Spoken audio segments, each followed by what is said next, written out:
What up? What up? It's Wednesday night at 8 p.m. Eastern time, which means it is time for Lolz Live, the DFS show you didn't know you knew you needed, but now you know. As always, we are sponsored by the #1 pharmaceutical stock in the land, KTOV. Make sure you check it out. Doing some great things over there in the stock market. I'm joined right now by my co-host, Brick75, aka Brian Hooper. How are we doing?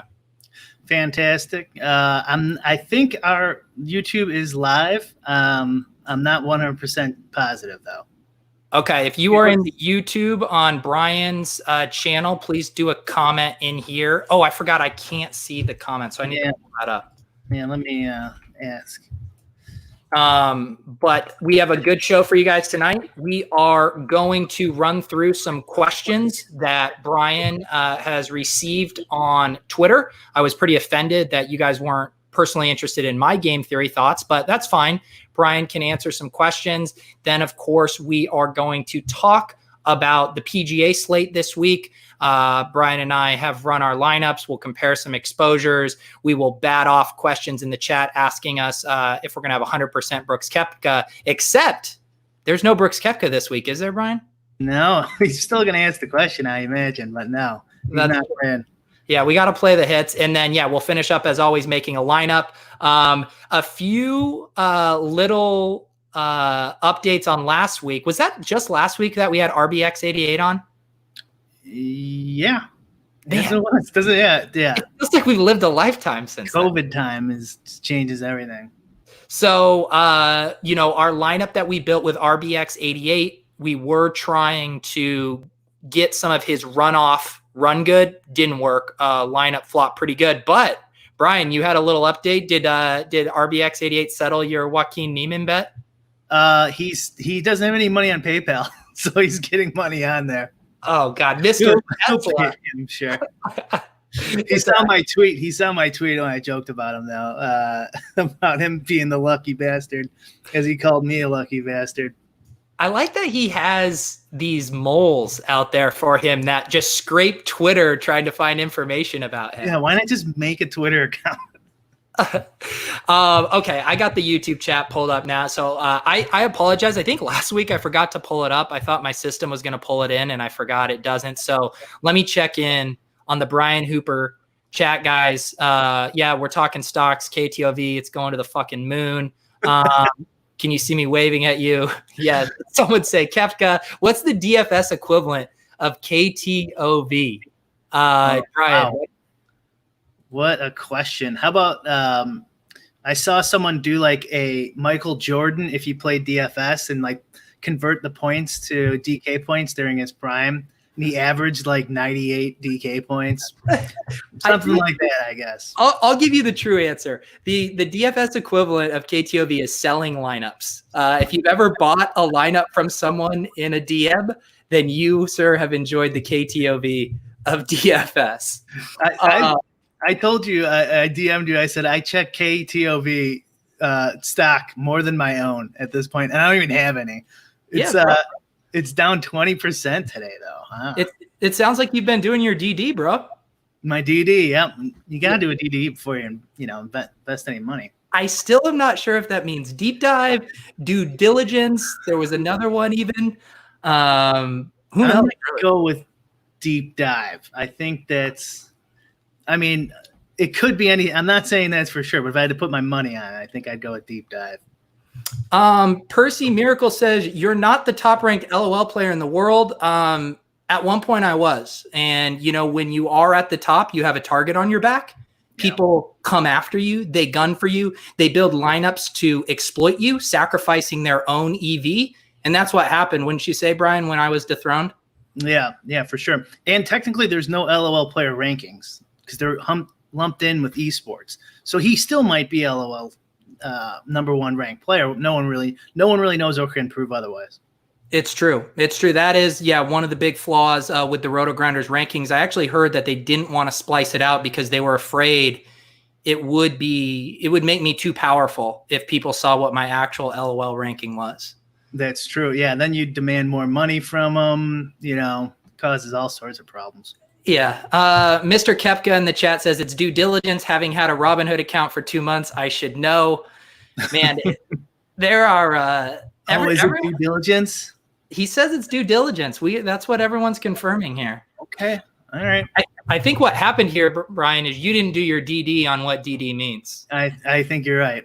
I think you're right. He had another one where it looked like deep dive was definitely the answer. He's had a few of them out there. I'm like, that's a deep dive. That's not due diligence. Like he's putting up all this information. It's a 20 thread tweet. Like that's a deep dive. So I've obviously been following this situation very closely. And one thing that has transpired is he was labeling himself as a day trader, but he recently updated the bio. He is now a stock trader, parentheses, not a financial advisor. So, look, I've pivoted a lot. I've been an XFL thought leader. I've been an esports thought leader. So I don't blame Randone for pivoting. And I do think it's good to do his DD and make sure he doesn't get sued. Or any somebody must have done their own DD and told him that it's illegal to not be a financial advisor accredited and give out stock tips. I believe. I think probably everywhere, but I'm pretty positive in Illinois you can't just do that. Eric Johnson in the chat asked, when sports come back in a month, are you guys still going to play LOL? I mean, some would reject the premise of that question saying League of Legends is the ultimate sport of all and it's never left us. Brian, do you reject the premise fully or do you care to answer? I'll do both. I reject the premise, but also if the prize pools are high enough, yeah. I mean, you got to remember pre-COVID, they were like 10K GPPs, like 20K GPPs, whatever. It's not worth your time, especially if you got to wake up for those Korean lineups at 3 a.m. Yeah, what was I saw Osimo was he had a tweet about he had gotten up early was that for a League of Legends slate and the news came out after? I don't know. There was a guy who was projected to start at support, I think for T1, and didn't end up starting, but that was post-lock. Yeah. I think the first 2 games were all gravy. My brain is turning into mush because we were talking stocks and then you said T1 and I read it as Q1 and I'm just like, my brain is just falling apart right now. But one thing that is interesting, we are starting to get some news here about these NBA slates. This show started on the final night, the last time we saw NBA action. I feel like that's going to really bring us full circle. Isn't this how we get through the looking glass of COVID, is once NBA comes back, it kind of ends the COVID era of this show? Yeah, unless there is a rebound. Hopefully there's not, right? But the only concern I have, and I don't want to jinx this, so I'll knock on wood here, is in Florida, like the numbers are going up, and where are all the sports going? Florida, right? True. And you don't want like some panic to take hold, and then they just don't do it. So either that, or if it gets worse somehow, and then we're right back to square one here. But hopefully that's how we started, and hopefully that'll be the end of the virus era here on Lolz. That's right. We have to vanquish those demons and then we can move on. I mean, that was my big debut. I remember coming on that show. I was like, haven't been playing NBA DFS. This is the night we're doing the show. I'll make a few lineups. I'll be ready to sweat it. And then Rudy Gobert happened. My NBA DFS career lasted about 3 hours. I remember that. Yeah. You're like, I'm going to make a lineup for the show. This is going to be awesome. I think Alex Baker binked that night too, because they paid it out. It was one of their arbitrary decisions to pay out before they didn't even know if there's going to be another game. I'm pretty sure he binked with 2 games being canceled. The lucky him, RBX Jr. We should call him. Just kidding. Did you play the LOL slate last night? Wasn't there a 100K up top? Yeah, I took 3rd, and not that one, not the 100K one, in the 50K, and barely won any money. So. Wow. So yeah, give us because I haven't been in those LOL streets. I know it's blasphemous. What is the state of LOL DFS play right now? I think I haven't been catching the morning actual like LPL streams just a little bit. So I'm not up to date on exactly what's going on in the league, but like in terms of DFS, like I don't play the two gamers really at this point. I might, like, if there's absolutely nothing going on, but like the 4 gamers are pretty solid. Like it's not just four is like kind of the minimum I think you want. As to stay away from just dupe town, which it just kind of ruins the whole GPP setup. So it's basically we're the same thing when you were playing, except they were like 5 gamers usually back then. Yeah. I don't know why this year they're doing 4, but it's basically the same as it was before. It's in terms of DFS. Are there because I just saw the screenshot of the big 100K and it seemed like it was a solo ship up top. Was that a 4-2-1 build? Do you know? It was a solo. It was the same lineup I had in the 150. Wait, you weren't in that one? No, I didn't max it, and it doesn't matter. You can't put 150 in there even if you did. Oh, gotcha. I don't know what number of the lineup that was for me. Yeah. But it was the exact same lineup. And I think it was a 4-3. Okay. I want to say it was a 4-3, but maybe it wasn't. I was going to say, it seems like it's hard to solo ship with a 4-3. There was like an upset or two. So, Suning won. I think they were in a dog, pretty big dog. Yeah. But also you got to remember that the 100K one only had like 500 entries. Yeah. Where the 50K one has 15,000. Yeah. All right. Brian solicited on Twitter some questions. So we are going to go through some of those. We'll see where these take us. The first one right off the top right there. Did you see the Chris Randone DFS best sports list? You were a huge snub. That's right. Yeah, that hurt. I wonder how many KTOV posts I have to scroll through to find the DFS post. This could take the whole show before you guys. This is the whole show. Here we go. He's just doing DDs all over the place. It appears he didn't do his DD on this list though, Brian. What? Hey, Jake's on there. Shout out to Jake Hari making the Randone list. Everyone right now. Jake Hari. No. Jake Hari, if you, you should get when all the FTN guys get their announcement on Twitter and it's like, top 120 ranked, MMA player. Jake Hari, yours should say #1 NHL DFS player according to Chris Randone. I mean, that's the lead in Jake Hari's resume. Former day trader, current not financial advisor. Chris Randone named #1. I want to point out a couple things here. So the bottom here, Cash, he's got what's Hoop's screen name? Hoop like whatever, some numbers. Yeah. He's at Run Pure now, right? Cash, Hoop, high stakes Empire. Like, aren't those two things kind of contradictory or like one of those? Because if you're high stakes Cash, the best one, wouldn't you just be the best Cash player? Yeah, I think based on the trajectory he's going with these, I think he should have gotten even more granular, like high stakes, free max, mid stakes, single entry, to just really kind of give everyone their due. Okay. PGA's tough, he says. He did end up giving the crown to, I believe, Notorious. Yeah. So I think he backed off of the tough. He did make a decision, but the internet is written in ink and this list will forever stand. And, I guess my question still does stand here, Brian. Will you be playing DFS with a chip on your shoulder going forward? Yeah. And now I have something to prove. That's right. Okay. Let's go to some of these questions here. We do have our #1 Brooks stand, which, by the way, very glad that you updated your Twitter handle to reflect that. He says, with sports as hectic pre-lock as NBA, how can we get better at quickly analyzing our crunches to ensure they meet the high requirements that the #7 ranked NBA DFS player requires? Is it even possible to do so without having an automated process within your own model. Okay, let me go. I can't read it off of the screen, so let me go right to. Sure. Is that better? No, you can leave it. I'll just go to my Twitter. Gotcha. Who is the guy who wrote that one? That's our Brooks guy. Okay, you did skip over a couple, I think, but all right, maybe we'll go back to those.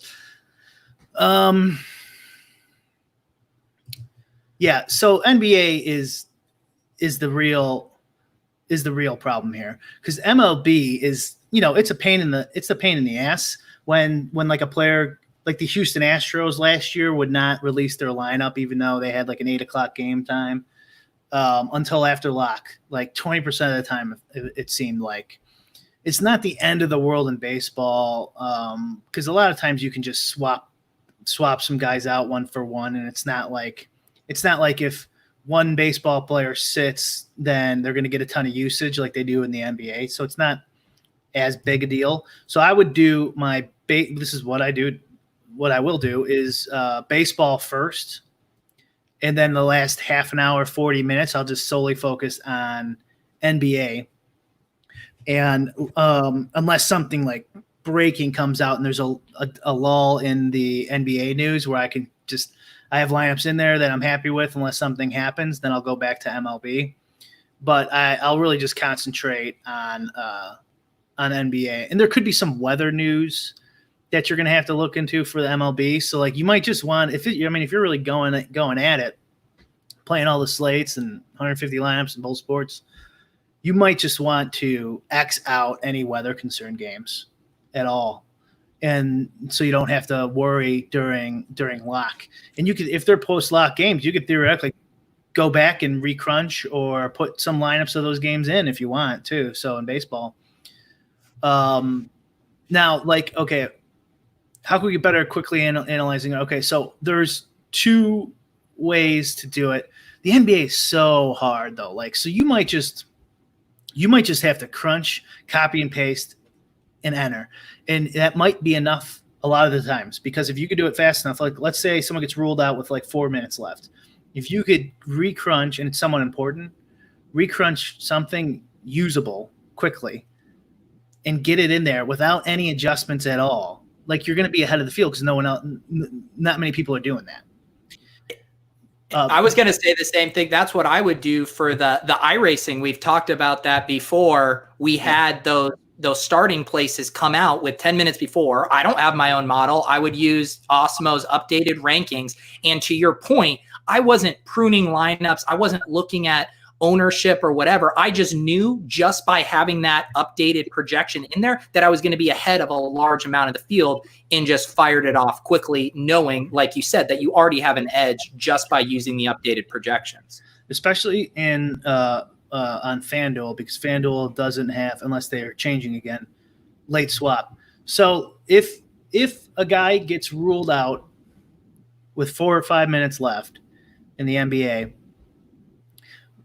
when is he playing and what site? So if we're on DK, there's late slap and he's a 9:00 game. Well, you could probably switch a lot of shares over to him with what's it called, late swapped optimizer on Fantasy Cruncher. I think most of them have that now. So you might not want to go insane. One thing you might want to do is X out some of your value from the first games. The 6:00 lock. Let's just say this is normal NBA. They normally lock at 6 Central.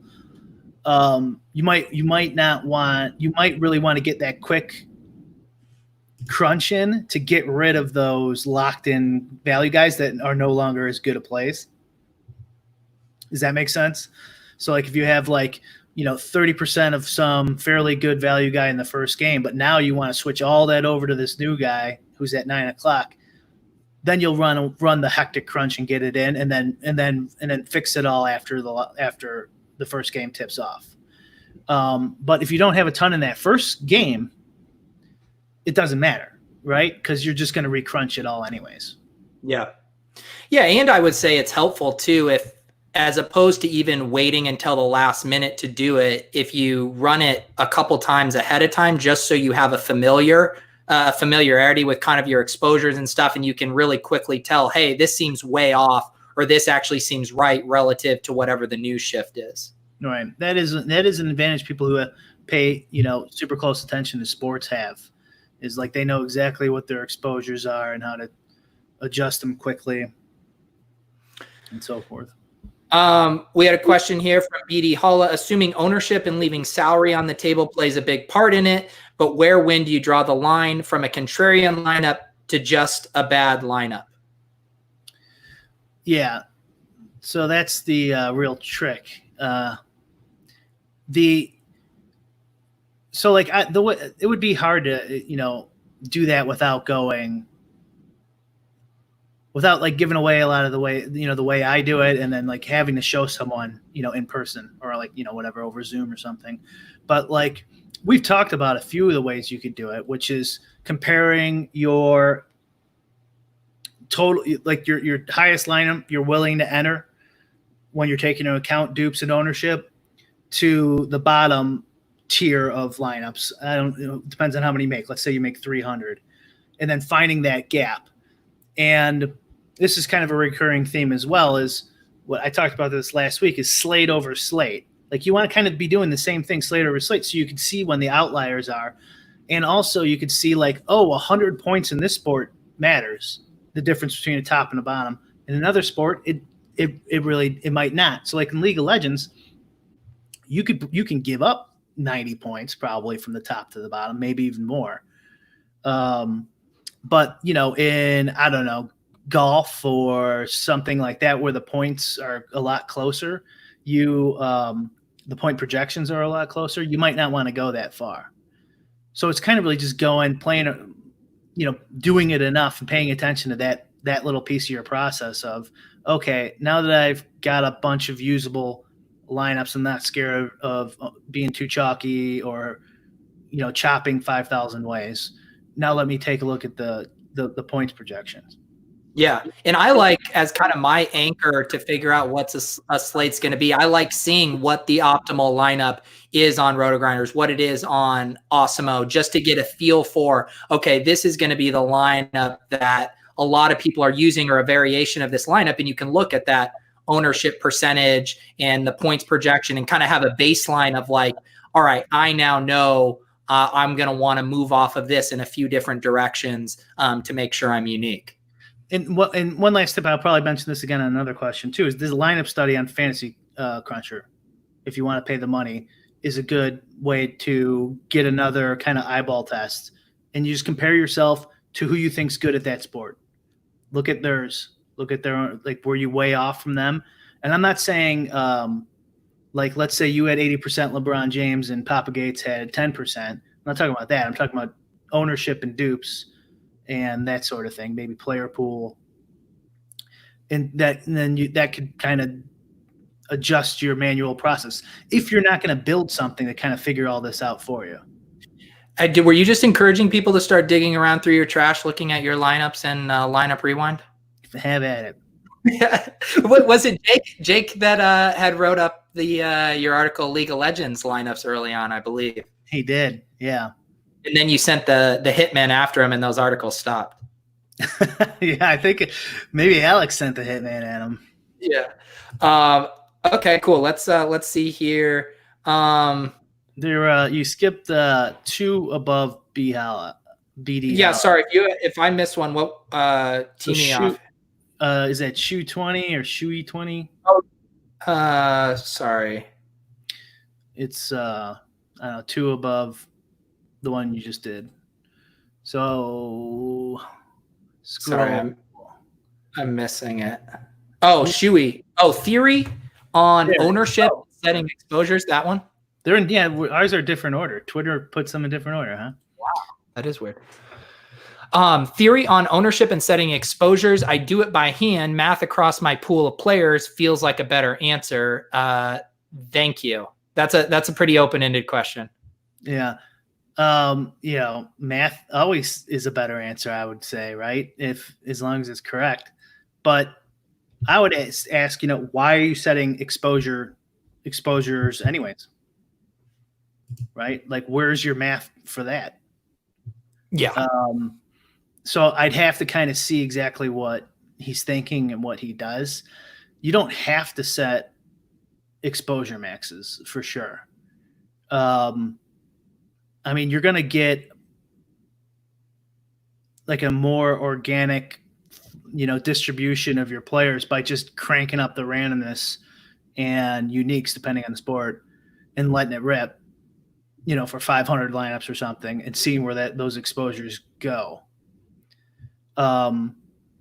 Some people do use ownership percentages and then let that rip. They just pop the ownership into the exposure setting. I think most of the optimizers have that option now. You're saying they do that to just kind of make sure that they're at least baseline matching the field, right? Yeah. So like, I don't necessarily love that unless you have some process afterwards, whether editing your lineups within your optimizer or taking them out and putting them into a spreadsheet and then manipulating them that way.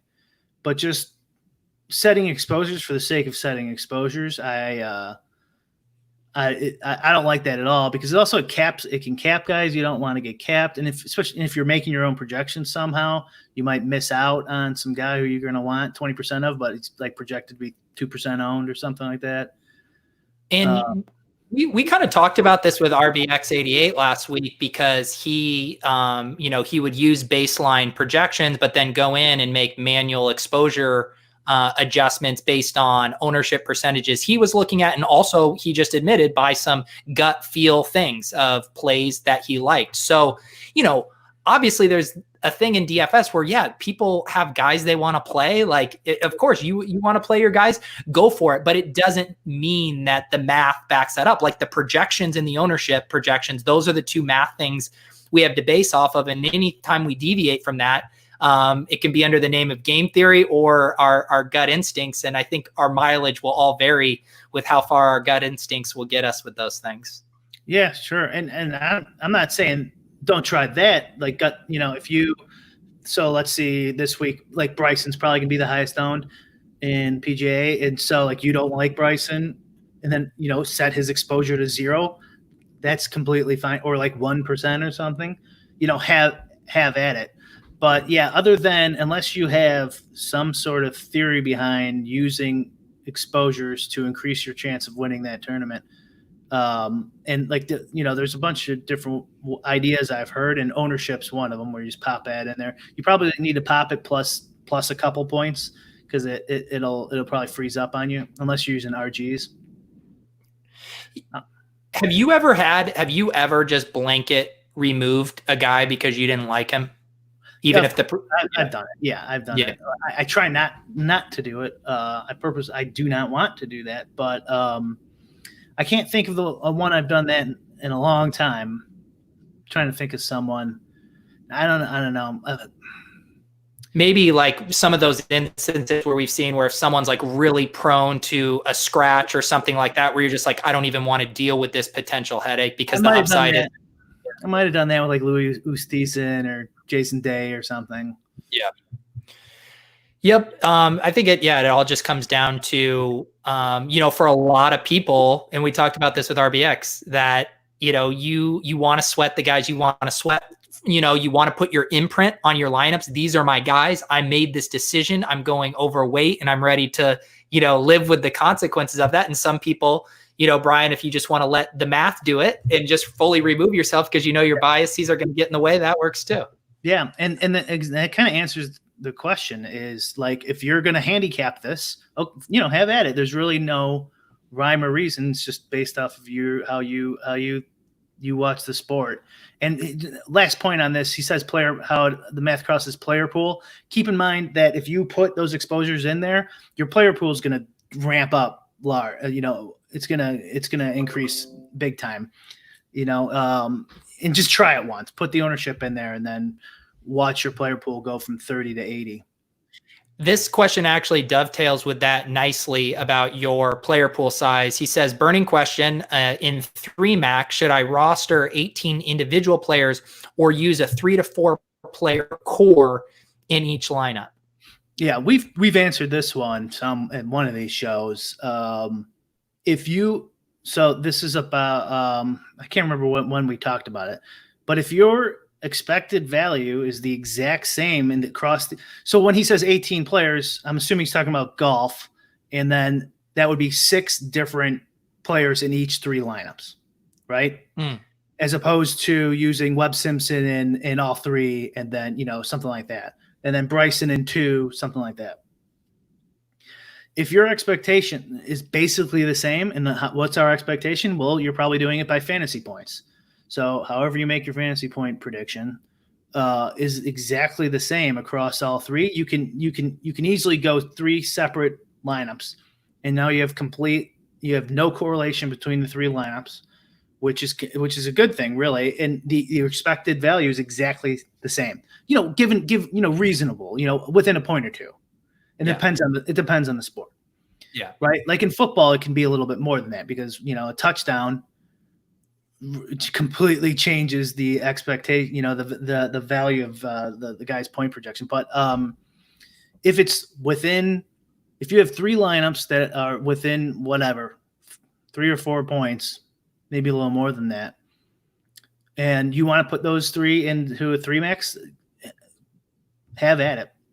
There's no, and it honestly, it doesn't, your expectation doesn't change. I don't think it matters. I'd have to think about that a little bit more, but I don't think it matters where if you have 2 Webb Simpson in a player pool of whatever, a little bit of overlap, but let's say the points expected are identical. I don't think that changes either way, but what it does mean is if Webb Simpson does make the cut, you're out. But it means if Webb Simpson wins, you got 2 cracks at it now. But really, it's just your point expectation.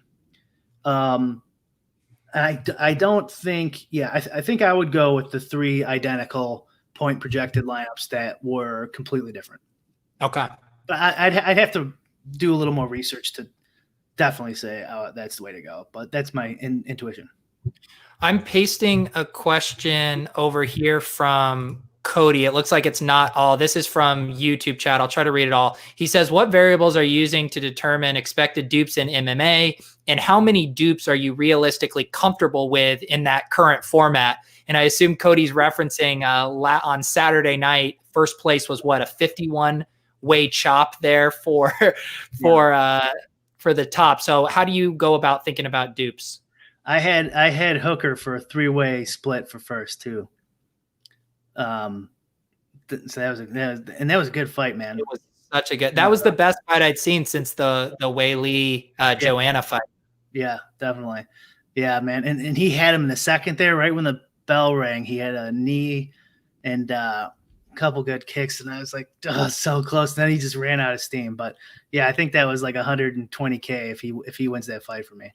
Goodness. The question I can't answer that because that's just that's my process of the variables and figuring out how to do it.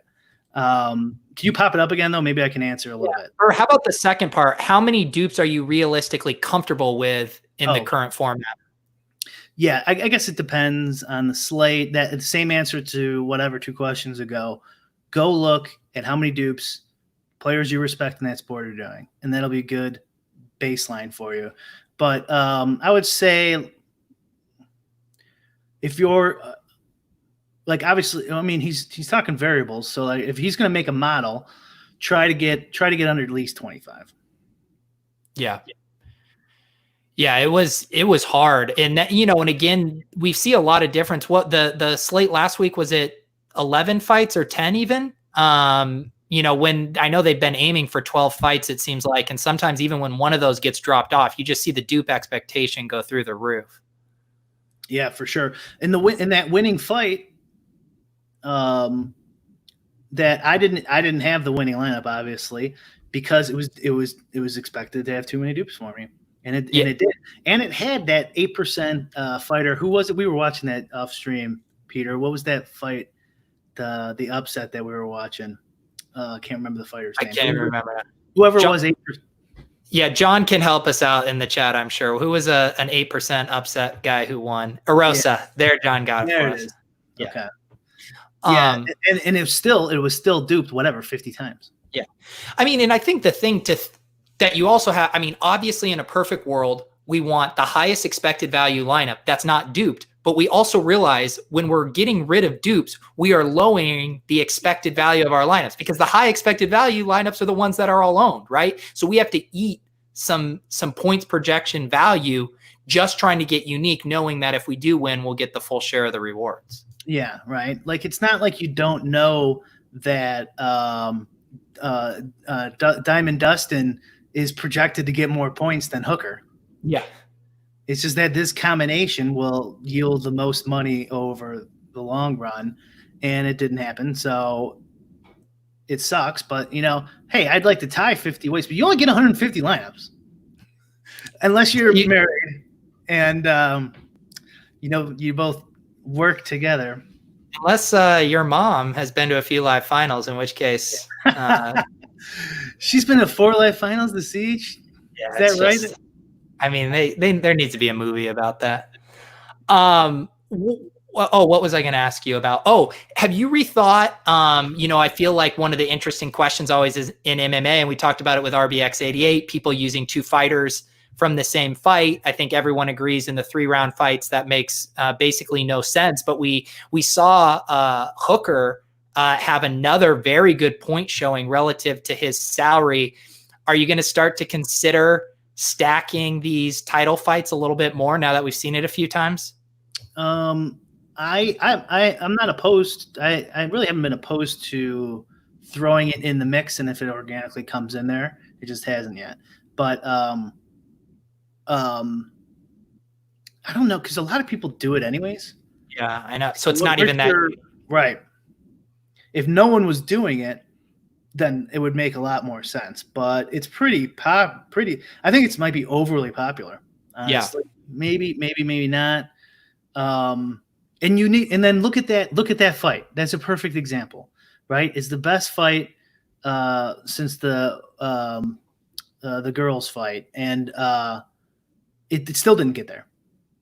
Yeah, went 5 rounds, boxing the entire time, takedowns, and it still didn't get there. It didn't ship it, but I did see like some 2nd and 3rd place lineups and some contests that had the stack in it that did well. Okay, I'm specifically generally just only talking about the biggest prize pool, most amount of player ones. If you're playing, 100-man, whatever, 200-man, that makes a lot more sense because you could definitely play them in cash games. Yeah. Yep. Let's maybe hit one more question, then we'll get to some PGA talk and build a lineup here to wrap us up. Was there any of these other ones that were particularly interesting to you? Let me share my screen again. Let's see here. Some of these are. Let's see here. This is a good question, I think, from kind of like a philosophical standpoint. My biggest problem right now is seeing trending players, chalky guys, and not knowing how to properly diversify them out without just completely cutting them out. As that thing of if you're manually adjusting your exposures and you're like, oh, Bryson DeChambeau is really popular this week. Do I just X him out or do I throttle down my exposure? I think that's kind of what he's hinting at. Yeah, I'm glad you brought this question up because I was going to ask you that's what you think he means by trending, because you said 2 things there. You said chalky and trending, like popular in the tout world or whatever. Those are kind of 2 different things. When he says I seeing trending players in my pool, I think he means trending as in talked about a lot on shows and in articles. Yeah. Well, the first thing is compare them to like players.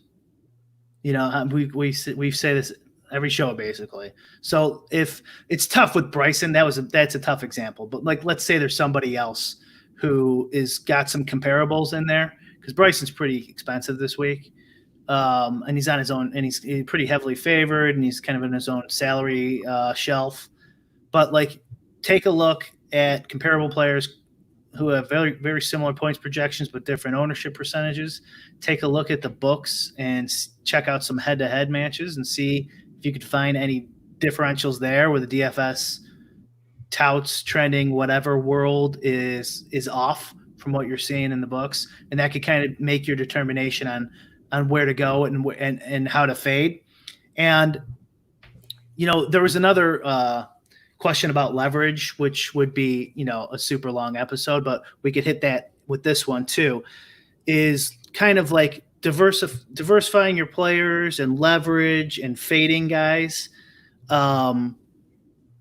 It's tough to do when you're not not building models and using, and trying to figure it out, from a math perspective.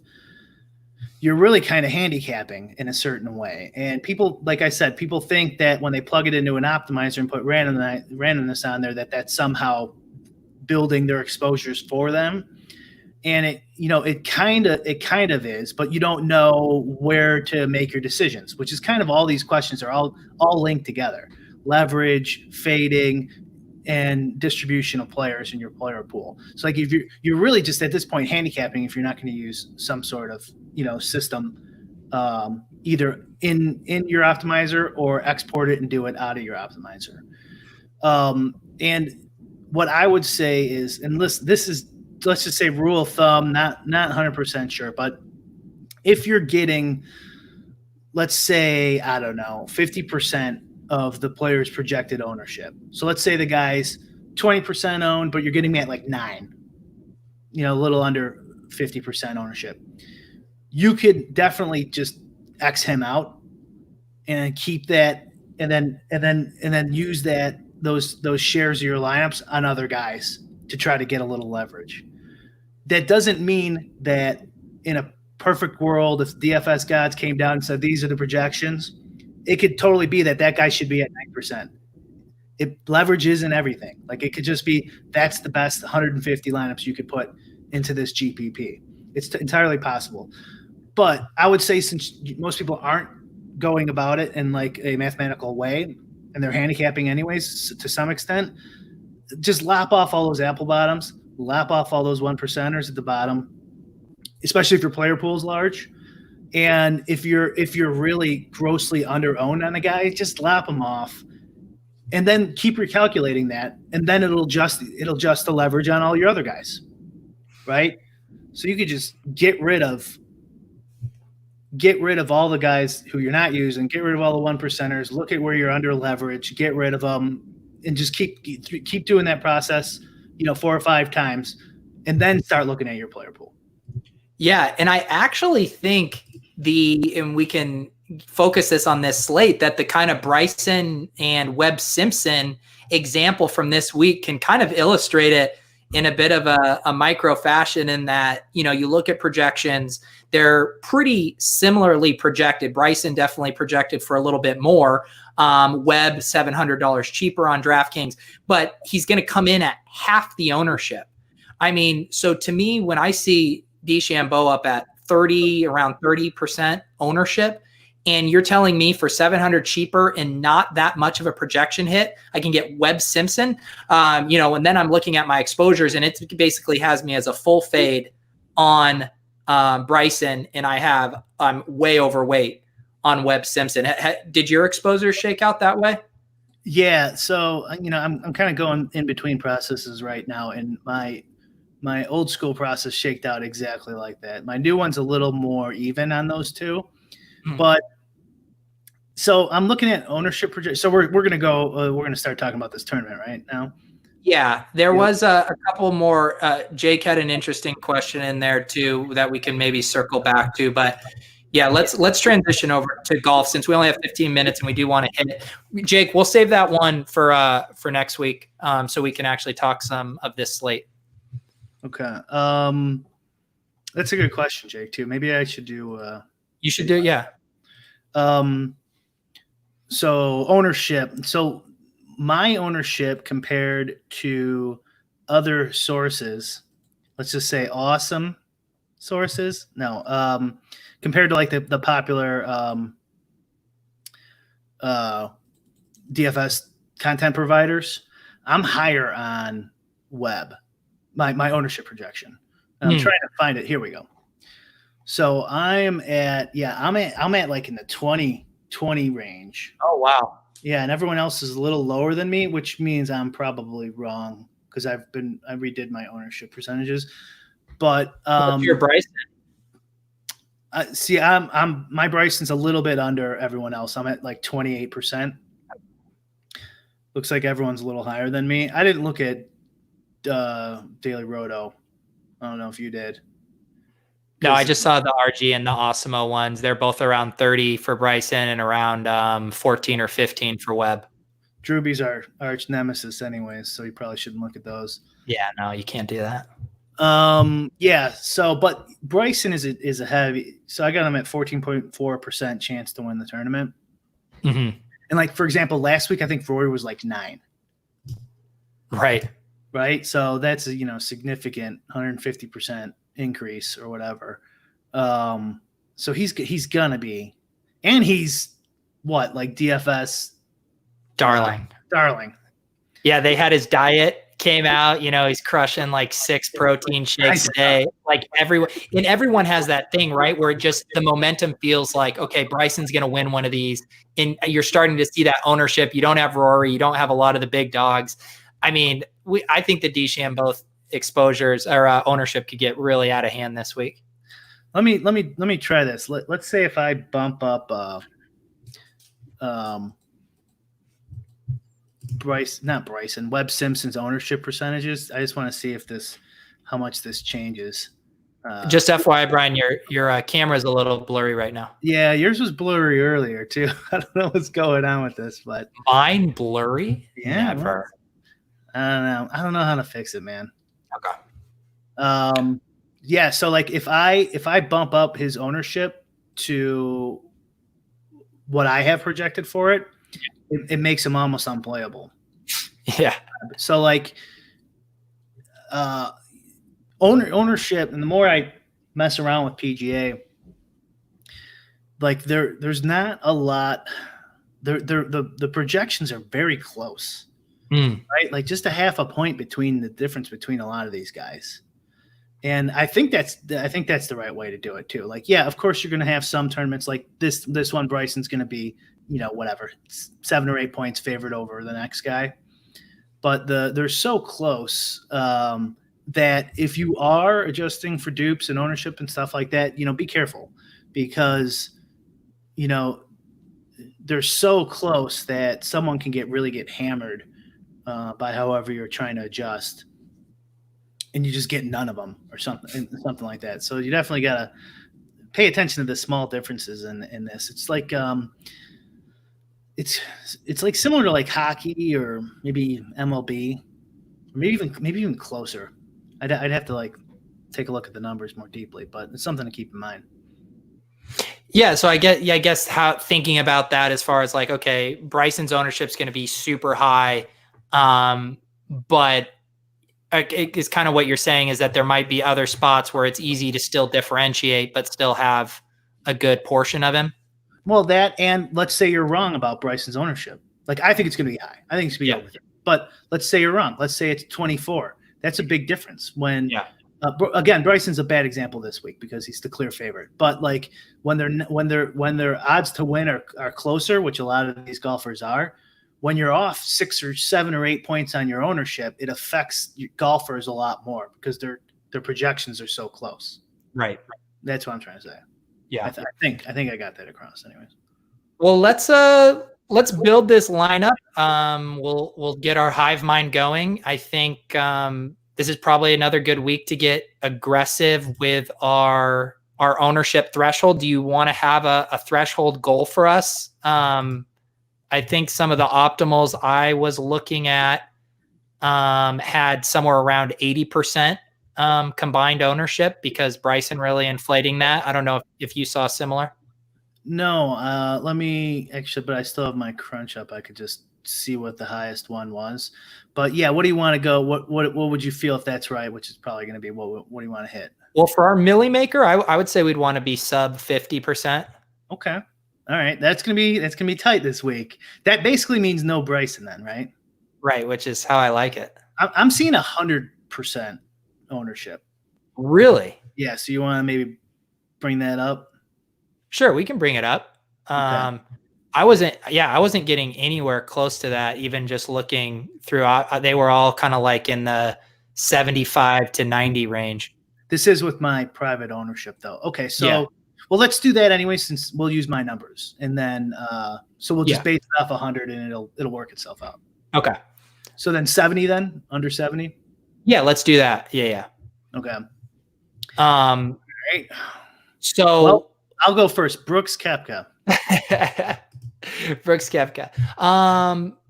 Yeah. So do you have a guy that you're getting a lot of that you would like to put in this lineup, or a guy you'd like to take a stand on?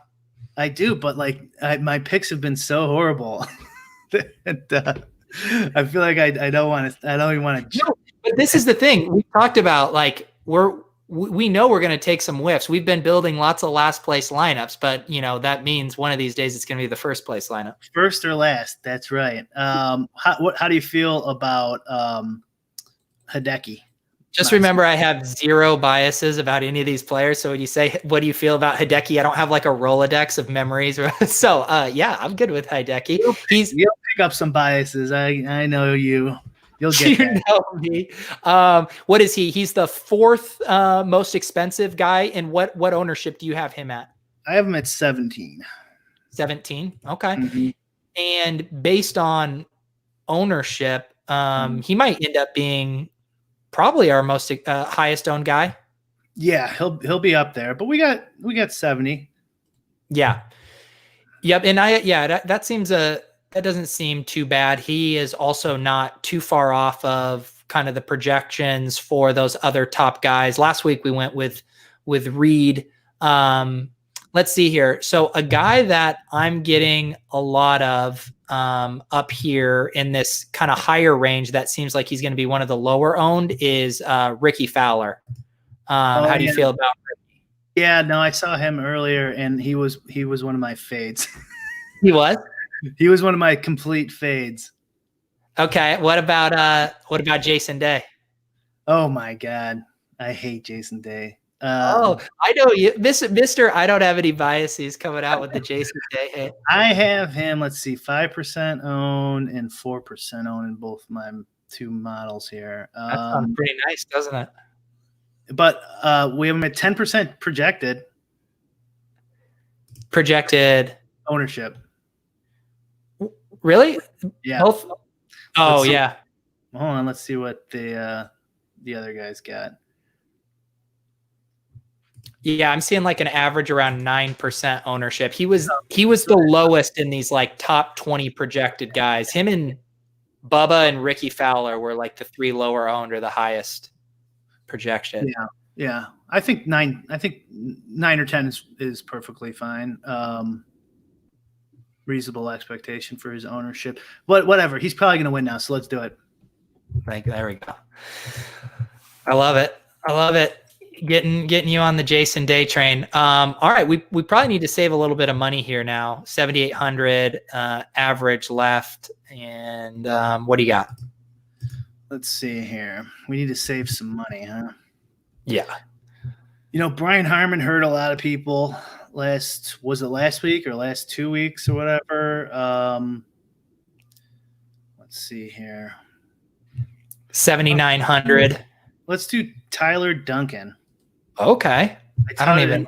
My buddy earlier, so I think I got to stick with it. Yeah. What was the pitch you gave him? He was just asking for guys under 7,500. Look at that. Do you?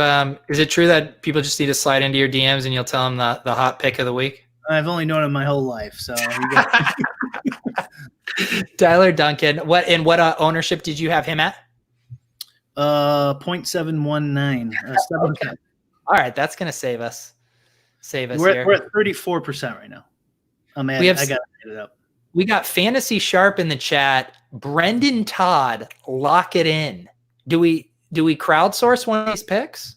See, that is like that's like the ultimate narrative like based thing, because he's not very good, and he was in first going into Sunday, and then fell apart.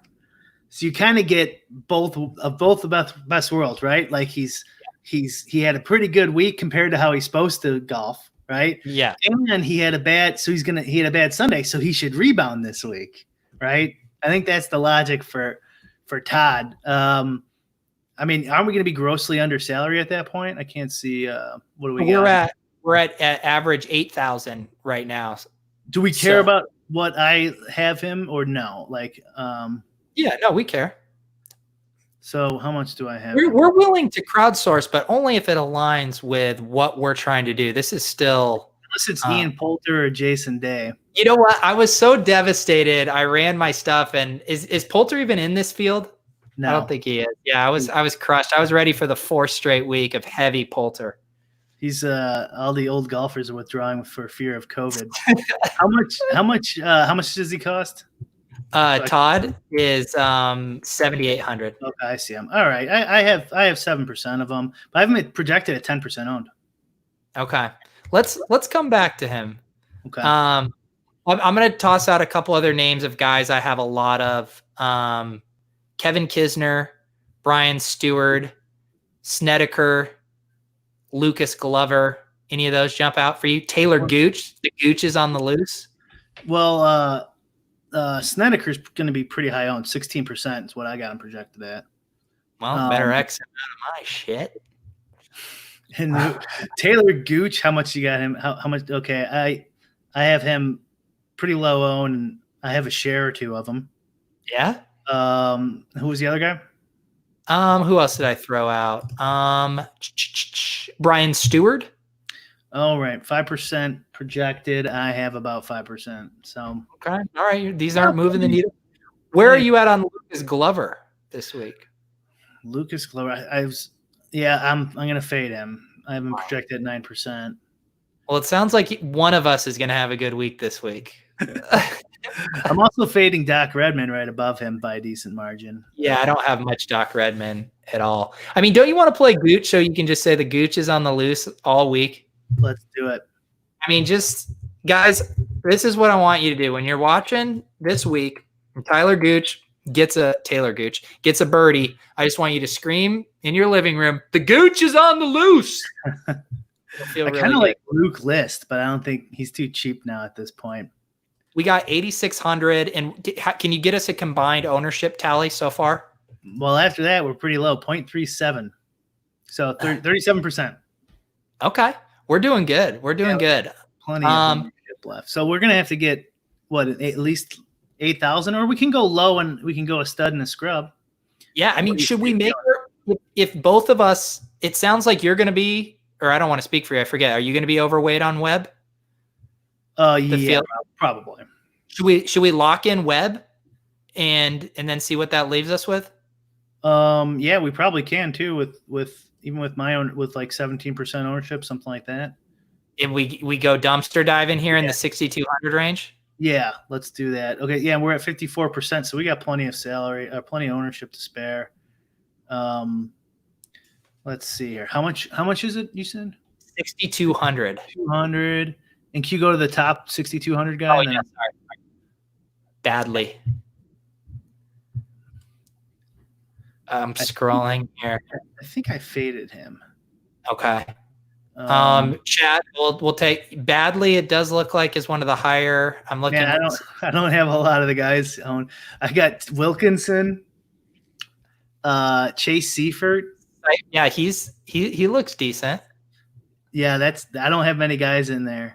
Austin Cook. Oh my God, he stinks. Garrett in the chat says this lineup is toilet emoji.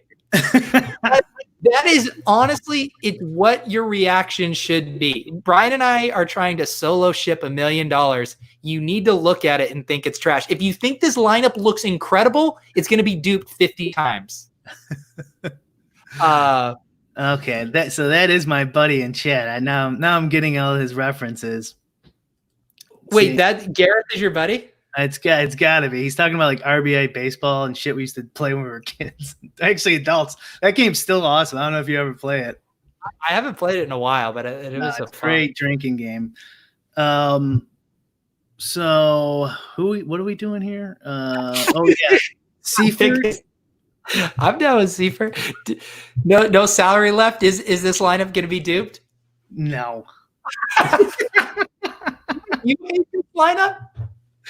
Who would dupe this piece of shit? Oh my God. I love it, dude. If a lineup doesn't make you feel uncomfortable, it's not a good lineup. That's what I say, Brian. Yeah. Okay. Our streak of being in the first or last is probably going to come true. All right. I'm purchasing it. I'm putting it in for us.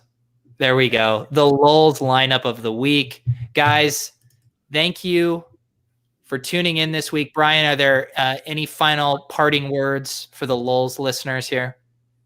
No, I have. Okay, yeah. Don't dupe the lineup. Why would you? Why would you copy the lineup? Now we have to split the million. Yeah. Eli says this lineup honestly looks much better than the past 3 ones you guys made. We're trying to win a milli here. Yeah. Jay says I'd rather watch paint dry, and yet you are here watching us paint a Mona Lisa of a DFS lineup. Jay. All right, guys.